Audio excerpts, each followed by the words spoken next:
Assalamu alaikum. Hello everyone, welcome back to my another video. In this video, how to make a 3D shape in Excel. Firstly, insert any shape.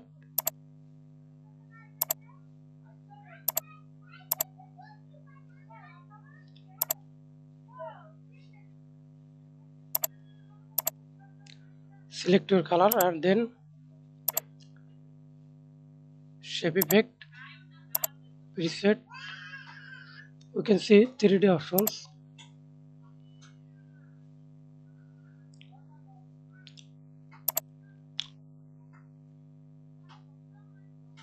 Select this word.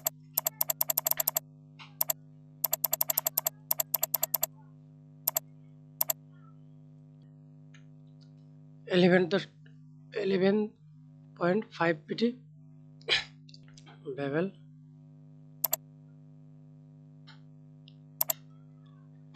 Set color. Material.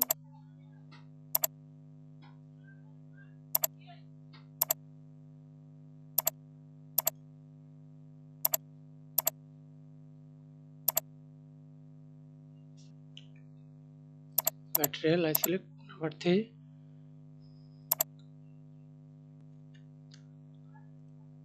Lighting. I select this lighting. Thanks for watching video.